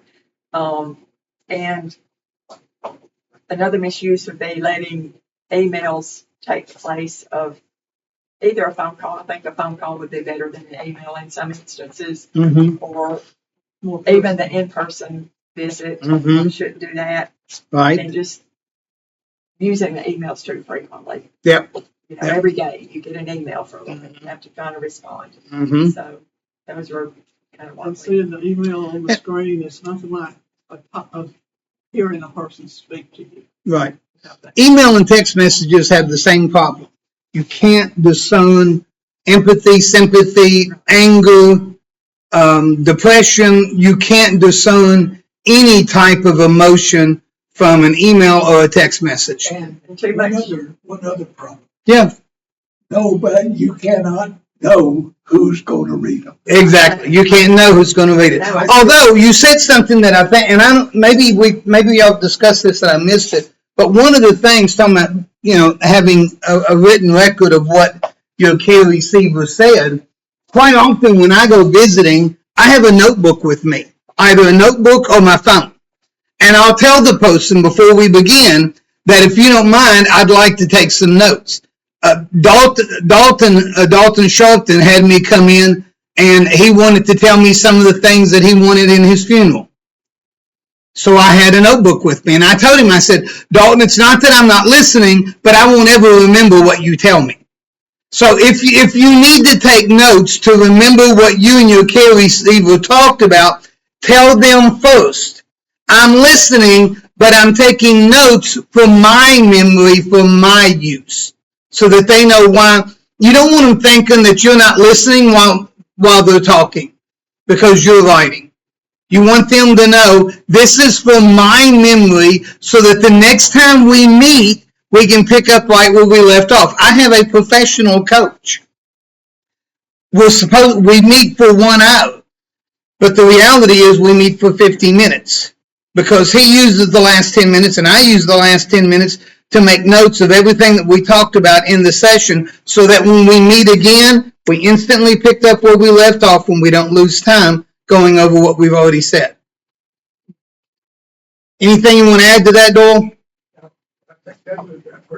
That's a good idea. Yeah, you'll accomplish more with your care receiver if you keep good notes. Just make sure your care receiver understands. First thing you tell them, if you don't mind, I'm going to take notes today so I can keep up with everything, and I promise you, no one else will see these notes. That's the first question I was going to ask. What do you do if they tell you they prefer you not First to? thing when I get home after visiting my care receivers, I make notes. I tried that, but I forgot too much. My memory's too short. My memory's too short. If somebody asks you not to take Then you don't take notes. Okay. Well, I'm just Then you tell them then you tell them that's okay. I perfectly understand. As soon as you get in the car, go find the nearest store, park, and instantly write your notes. if you can remember. If you can remember. All right, Hazel, Sherry, what'd y'all choose? Well, ours is texting. It's texting, okay? Which is a way to communicate. Right. But that's the good one. The misuses, I said, anyone can see them. Most likely. And it's also easy to make mistakes. or the Mhm. texting corrects you what you want to say, and it says something right opposite. Sherry and I went many years ago. You made me think of this, to pick up a puppy. And I was texting um, while driving. I know you're not supposed to do that, but I was texting while driving, but I was doing it with the microphone, not actually texting by hand, but talking into it and texting that way. And I meant to say that we would like to look at the 6 puppies and then choose one. You said sick, didn't you? We were going to look at the sex puppies and then choose one. That's the problem with texting. Yeah, it makes Let's have our 6 sexes. Well, now it'd be right, wouldn't it? I am retyping. I'm now retyping to say I'm not coming to sex the puppies. What's some of the other downfalls, Sherry? that was the 2 that I had. Misuses of. I got the same thing. Tell me, I got the same thing. you got the same thing. We did together. What are the advantages of texting? Well, just you can. There's not a whole lot of good with it, except that you can communicate. Mm-hmm. I mean, what else good about it? Timing. Well, That's part of it. Yeah. I use texting quite often to ask someone, can I call you? Uh-huh. I called someone the other day and I did not text them first. My mistake. My first mistake. I didn't text them first. First mistake First mistake. of July. When the person answered the phone, they had been getting a lot of spam calls and they were getting tired of spam. They answered the phone and said, look, we have a lot going on in our family right now. Would you please leave us alone? And I'm like, whoa, whoa, whoa, whoa. It's Robert Lancaster. It's Robert Lancaster. I am so sorry, Robert. I've had all of these calls late and I'm just tired of it. And if I had texted, because what I keep forgetting is, if I'm not in your contact list and I call you, my phone comes up as Alexander City, Alabama. Mine comes up as Memphis, Oh, Tennessee. Yeah, yours comes up as Memphis, Tennessee. Yeah, that's mine. Same way. Sherry's comes up as Alexander City because that's where we got our cell phones. And we have not changed. Our number. We have the same numbers that we picked out 25 years ago. We have the same numbers. So our caller ID has not changed because our numbers haven't changed. So we come up Alexander City, Alabama. So the person just assumed I was another robocall call. Yeah. My mistake, because I didn't text first and say, I'm about to call you. Is that okay? That's all I normally say. And they'll say yes or no. Well, then they have my number and I'll let them know. And if I know it's going to come, I'll even quite often say, please, it'll come up Alexander City, please answer. So yeah, with texting, you have the issue of, you have the advantage of talking to them before you talk Right, and you to have to them. tell them it comes up Alexander City. Yes, you Even do. if it's family members, some family members don't know that if you text them and say, I'll be calling, can I call you? And if you just say, can I call you? And it comes up Alex City, if they don't know that, they won't answer. So you have to, like you said, you have to tell them that ours says Alexander City. On both text and email. I was in Europe. I was working in Brussels when I worked for one of the big 4 CPA firms, and we had just given staff members computers. Yeah. And we didn't know what to use them for. And somebody had the bright idea to start texting each other. Mm-hmm. And I told my people, I says, when you write a email, assume that everybody you know is going to read that. Right. So don't talk about people. Don't talk about confidential matters. Yeah. I have a hard and fast rule. If you send me an email that upsets me, that irritates me, I do not answer it for 24 hours. Ever. Now, if it's just a normal email, I'll answer it right away. I'm the same way. But if because I don't know if you were irritated when you wrote it or if I'm reading it that way. So if I wait 24 hours, I don't give a knee-jerk reaction to something. I've had time to stop and think about it and think about my response and how I'm going to word my response and not find myself in the place where I'm apologizing because I answered too soon. In that situation, I try to talk to that person, my voice. We have a policy here on the staff. There are three types of messages when you're dealing with me that we have on staff. If you're simply telling me information, text it to me, it's okay. If you're telling me information that may need a little bit of an answer, email me. If you're trying to share information with me that is going to involve a discussion or that is very important, call me. So you email me if it's just information. You text me if it's just information. You email me if you need an answer, and you call me if it's serious. That's a good idea. If they text something serious to me, my response will be, you need to call me. So that way we keep things from getting mixed up. Yes, ma'am.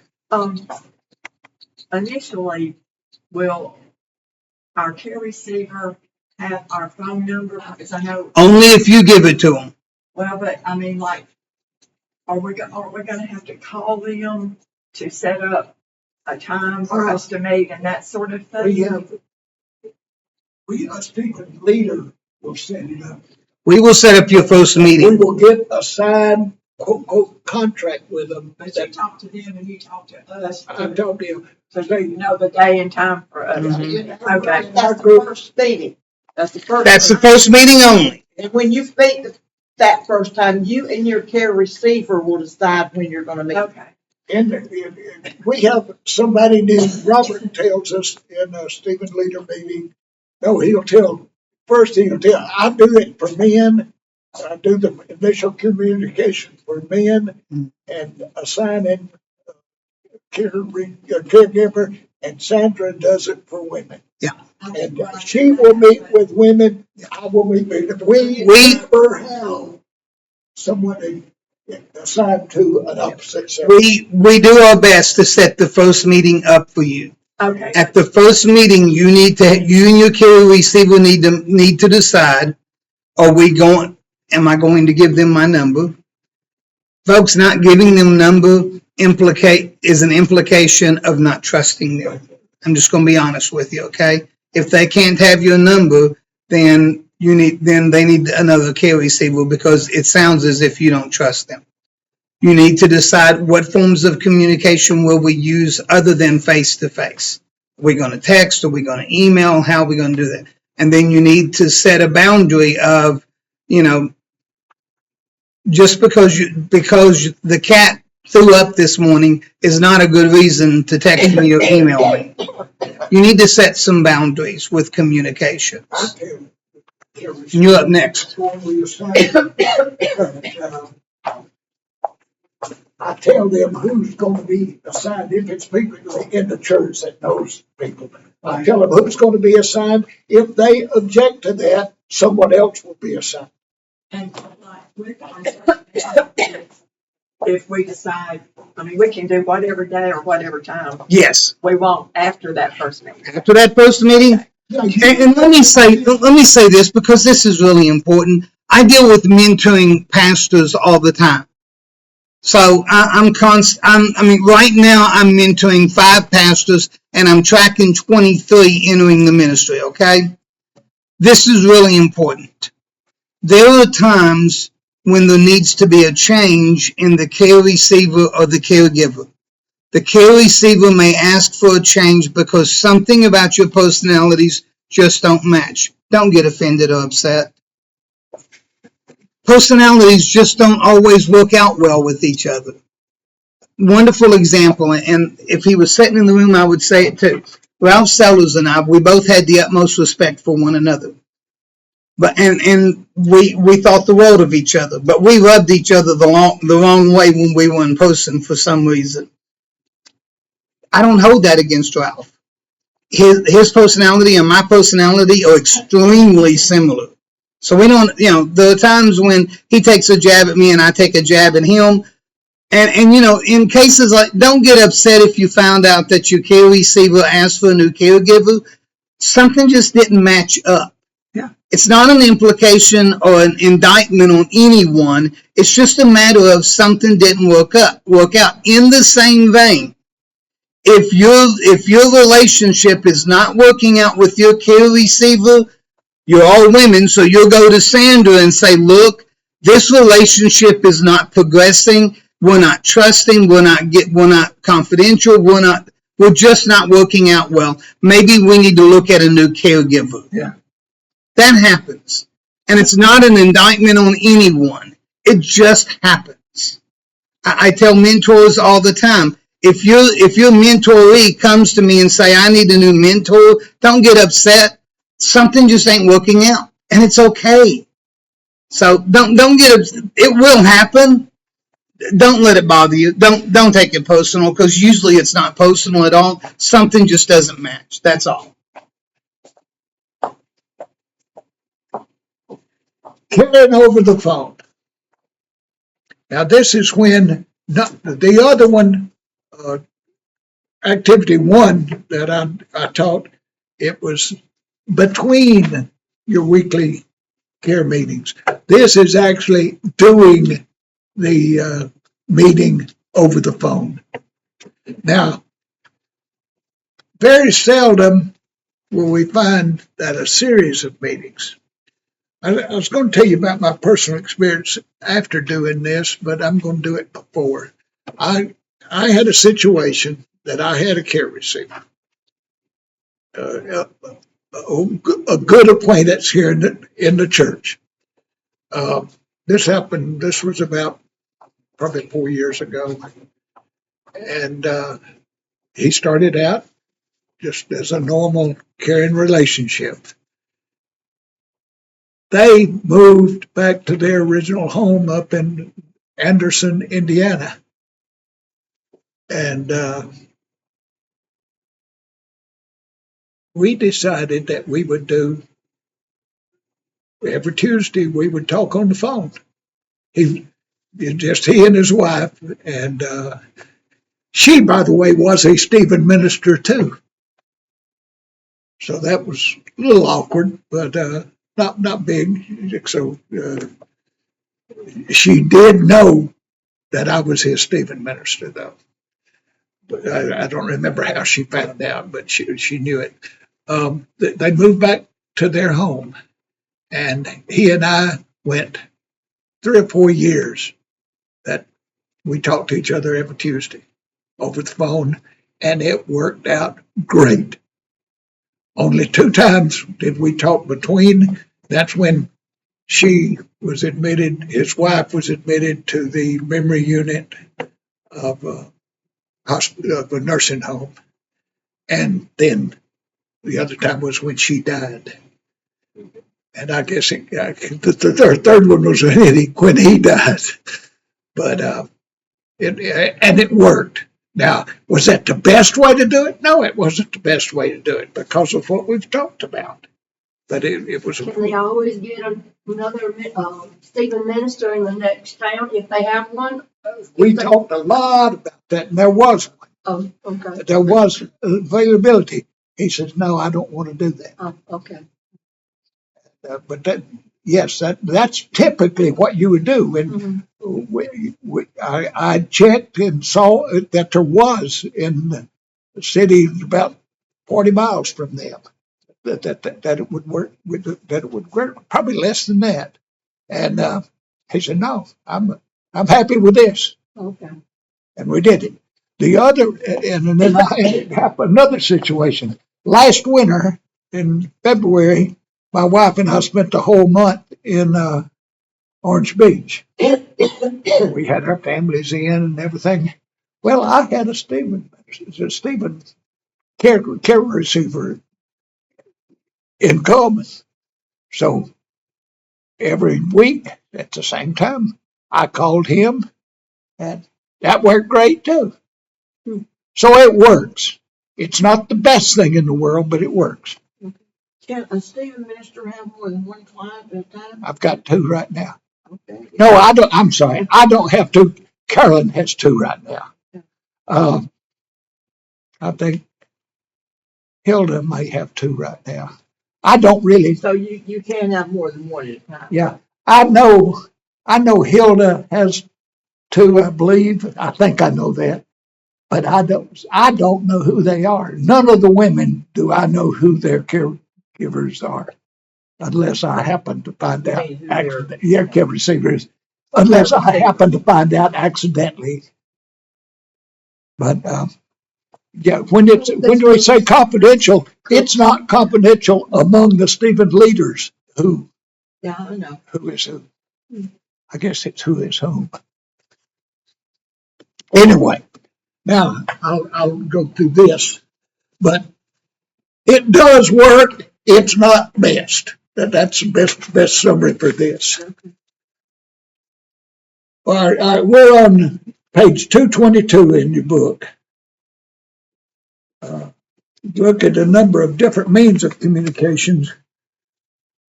Now we're going to focus on how to use phone calls in the most efficient way. And in-person care is the primary way that you'll care for your care receiver, but the in-person, not in-person. But in a few instances, it may make sense to provide care over the phone. It's one of them is when either you or care receiver will be out of town. That's right. During the regular scheduled visit, went out and it might make sense to use the phone, which it did. Another instance is when the care receiver calls you because something upsetting happened and they need to talk to you right away. Now that's like we discussed in the other session. That's between selves. Third instance is when a significant event has occurred for the care receiver and you need to check with each other, like if the care receiver's wife was put into a nursing home. These 3 situations may be the appropriate time for a phone call, but they're exceptions. In-person care it says, always be your top priority. Well, in the case where I did it between 3 and 4 years, that in-person wasn't even possible in that. Listening is especially important when you're carrying over the phone because you won't have the visual cues. So that is exactly right. You got to really be attentive. Yeah. I told you I had to leave. Yeah, you did. I told you I had to leave early. So I'm leaving. I thought you and Bob were leaving together. No, I'm going to eat with Nelda and Lex. We know you just don't want to be around us. I think we all need to go. I won't have a partner. I hope we don't need a partner. That worked, Hazel. Sorry. Even a video call you could use. The cues are much more limited than when you're actually with the person, but you'll need to listen for the emotion. I think that covers a lot of this ground to just say the best thing is in person. Amen. If you got to do something else, do something else. And that pretty much takes care of everything that's going on in this chapter.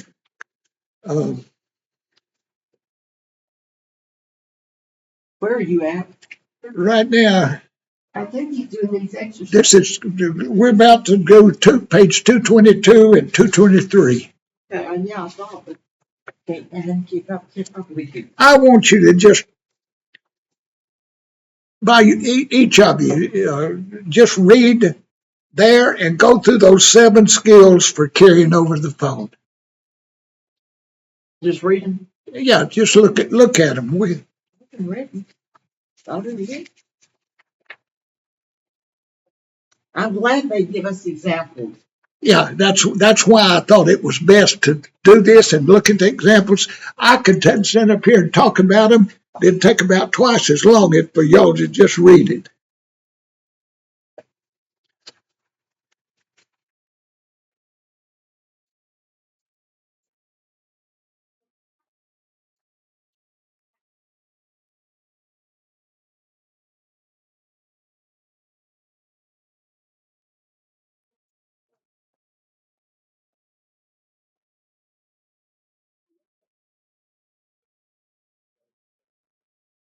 Good. Okay, good.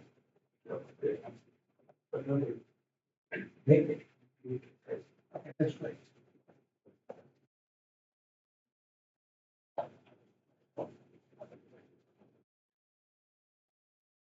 Just kind of relax and look up when you finish, and I'll know if we'll stop.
Uh, Next issue is leaving. If I call my care receiver and he's not there, doesn't answer the phone. Well, I typically would wait an hour maybe and call again. And if I still don't get him, I'd leave a voicemail. What would you suggest I would say in such a voicemail? Do what now? If I call my care receiver, I need to talk to him about something. And let's say, like for instance, maybe I have a conflict in the next meeting time. What would I say in that voicemail? I would just tell him who I am and would he please call me? You tell who you are by saying your name, not saying the word. Yeah, your name. I say, this is Hazel. Would you please call me as soon as you can? That is 100% exactly what you would say. I know, I read it. The less you say, the less chances there are for a misunderstanding. That's right. And that's that section. We took a little time off the clock on that, but there's no reason. Like Hazel said, reading those examples is better than me standing up here and talking about it. I didn't say that. No, I am telling you that. You said the reading was You good. didn't say it, he said it. Okay. All right, Robert. Okay. Caregiver's Compass Review. Let's use the Caregiver's Compass to think about this module and using various communications. Look on page 228 in your book. As we discussed the 4 points in the center, write words and sentences that summarize what you learned about each point. Let's begin with the point of compassionate. What did you learn today about compassionate? Being compassionate. Thinking about their feelings. Ma'am? Thinking about their feelings. Exactly. Think about their feelings. Thinking about their feelings. Knowing that there are maybe times other than just your in-person meeting when they need to speak with you. Knowing there may be other times when they need to speak with you. Having a really bad day. By the way, and I'm assuming it was said at some point or maybe said next week, if someone says that they're contemplating suicide, your immediate phone call is to me. I think you said As soon as you can get off the phone, get on the phone to me, I will call the police. You are not what's called a required reporter. Someone says that they're thinking about suicide and you don't call it in, you can't be held liable. If I don't call it in, I can be held liable. You know, I knew Bill's mother, doctor told me that one time. I went to pick her up, take her to the doctor, and she was very upset and agitated, and she said something about killing. Mm-hmm. I told the doctor, he said, always call me. That's be told what it was. And he said, no, you need to let me know. Yes. If she ever does said that again. As a matter of fact, any situation that requires Yes. that, we call it the police. Yes. Or call it, Or doctor or somebody, you call me. you call it Robert. You call me, I make the phone call. Even with Kelly and Wendy, before they call about a child issue, they call me first, and then the phone call goes through me. What about full of faith? How does all of this deal with being full of faith? Well, you're trusting God to be the caregiver. There you go. Letting God be your caregiver. It's a Christian ministry. So It's a Christian ministry. I think How about the fact that God will give us the words that we need to say? he will. You Say know, that. the best thing we can do is not overthink something and let God use us in that situation. What about skilled?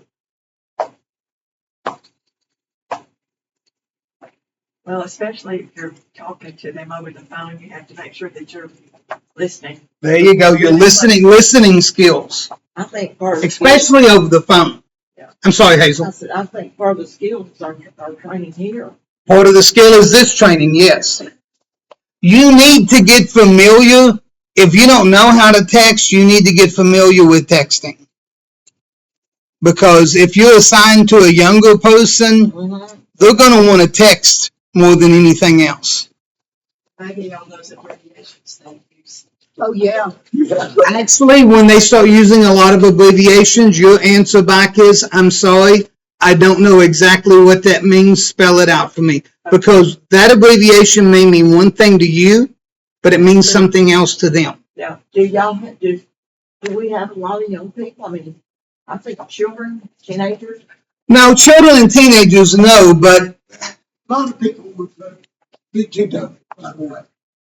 But, I didn't, but the first time I seen that, yeah. what it meant, Oh my goodness, what's IDK? I don't know. I don't know.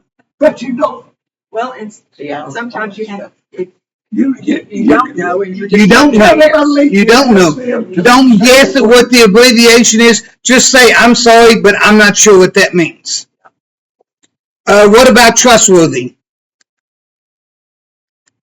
When the whole thing, trustworthy, You have to learn. everything involves around that. Then the confidentiality. And let me tell you, confidentiality becomes much more difficult when you're doing it by texting or email or Zoom. Confidentiality becomes much more difficult because of the simple fact that other people can see what you're doing. You're vulnerable. Exactly. Last but not least, what does all of this have to do with the center of the compass, Jesus Christ? Dor, would you pass out those papers? Got ready.